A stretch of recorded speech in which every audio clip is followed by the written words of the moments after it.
My name's Angelo, and welcome to We Want Picks. This is the only channel dedicated to UFC fight picks and DraftKings lineups run by MMA insiders and professional fighters.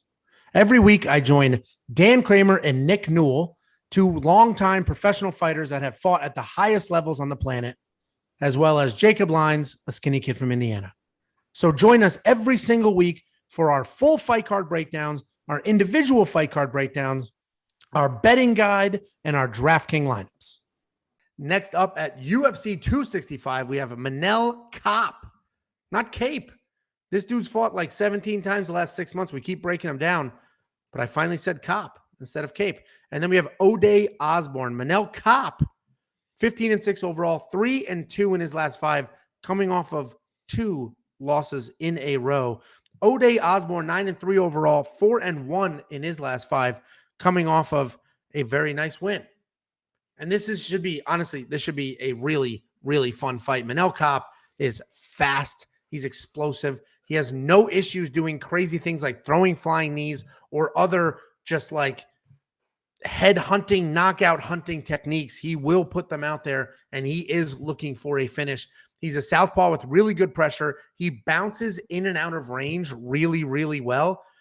He should be the better wrestler. Not that this is going to be a wrestling match, but he should be the better wrestler if he needs to use that.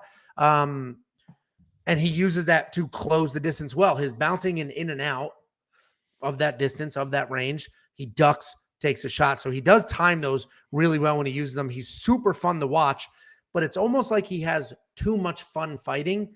And he does make some like bonehead mistakes sometimes where you're yelling at the screen saying, why are you doing that? Stop doing that. So I wouldn't necessarily call it low fight IQ. I would just call it. Sorry to interrupt, but isn't it how he lost his last fight against? Yes. He lost that split decision where a lot of people thought he didn't lose, but I think I remember we were watching that fight thinking like, what the hell are you doing, man? That's exactly. It's literally because I don't want to call it low fight IQ because I think he knows what he's supposed to be doing. I literally think he just enjoys fighting and gets caught up in the moment and just makes poor decisions because he's enjoying the exchanges instead of making the smart choice, which is, whatever it is, shoot a takedown or not spin, stuff like that. Anyway, Ode Osbourne is moving down from 145 to 125. So he never cut weight. He wasn't like a massive guy cutting a ton of weight. And now how the hell is he going to do it? He basically was fighting natural, cut a few pounds, but now he's actually cutting weight to make it happen. So that is honestly a factor to me. I don't know. I can't speak for him and what experience he has cutting weight, but to do, he has 12 professional fights. To do that and not have to cut weight and now do a legitimate, he's bounced around between featherweight and bantamweight. So he's fought bantamweight up I think like 5 or 6 times. So even if he fought at 35, going from 35 to 25, 10 pounds at that weight is insane. High percentage. That's almost 10% of your body weight. So either way, that is a factor for me. And I don't know, he wasn't like a wrestler growing up. It's not something he's used to doing. So that definitely is a factor for me. But either way, he's also a southpaw. He also uses his range really well because he is long and he keeps people at the end of his punches.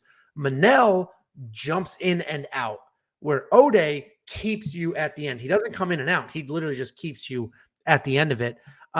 He has the reach advantage, which me, I don't care what Tapology says. I'm not a 2-inch reach advantage, so that's that. That's not who I am.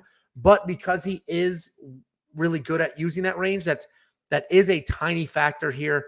He does have really good power and finishing ability. Manel Kape is my pick, but he's on a skid, and I don't know if he's going to pull himself out of it. I like that, Jake. Why don't you let me know your thoughts?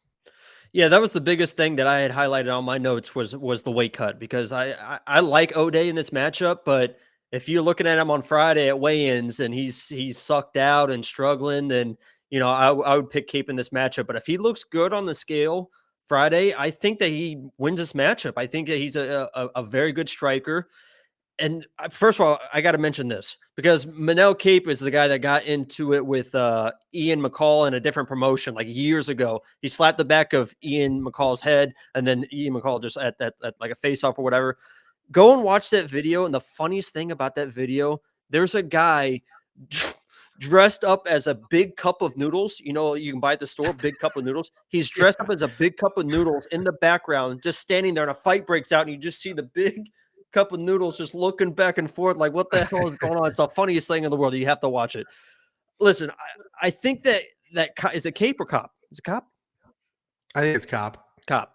I bounce back and forth, but I think Manel, to win this fight, I think he has to get in and make it dirty, because if you try and strike clean with Ode, you're probably going to get knocked out, especially if he brings that 145 power down to 125. When Manel gets hit, it's going to feel different. So I'm going to wait to see what Ode looks like on Friday to really make a decision. But I think this is his fight to kind of steal. I'm pretty actually surprised at the odds and the value. I figured that this would be more of almost even a pick 'em, because it's not like Ode lost a bunch in a row and now he's like trying to find himself at a new weight class. He won a ton in a row. His only losses to a guillotine to Brian Kelleher, which everyone loses to Brian Kelleher by a guillotine, basically. So that's actually what started. That's actually what triggered him to say, I need to move down and weight.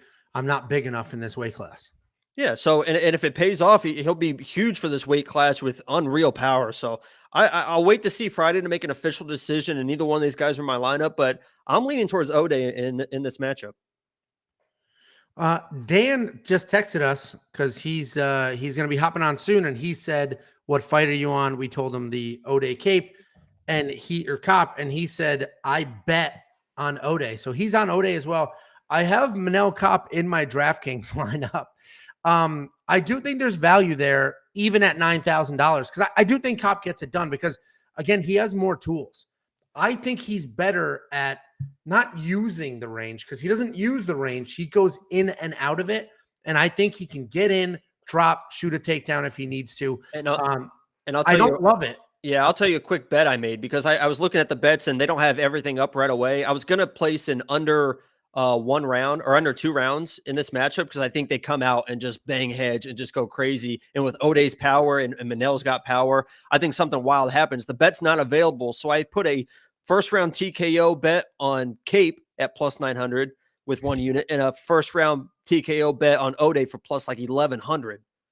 So I bet both of them to get a first round knockout. I mean, if you think it's a firefight, that's what's gonna happen. That's the way to go. Man. They could just stare at each other. I don't know. I think Ode is willing to stare, but as you mentioned, Manel comes forward and he's a wild man. He's a ton of fun. I do trust him in this fight. I like him in this fight. I like him a lot. I also like the more and more in the Monkey Knife Fight line. The Monkey Knife Fight line is with you. There's going to be a stoppage. I don't know if there's going to be an early stoppage. I think they're going to go at it for a little while. They're both technical strikers, and I think that they'll avoid getting knocked out. So I like the more on the Monkey Knife Fight line. I have Manel Kape in my lineup. I don't love that either. And watch our DraftKings breakdown video. You'll see why he's in my lineup. But I do think he wins this fight. I think he's a safer play. I think striking-wise, they're somewhat even. Grappling-wise, not that this is going to be a grappling match, but grappling-wise, Kape is the better grappler. And, he's got more MMA experience. So he's my pick. You went the other way. We're split on this. Danny Boy is picking Ode Osbourne. He loves the value, and he liked him in a bet too. So it's 2 against 1. I am on the wrong side of that.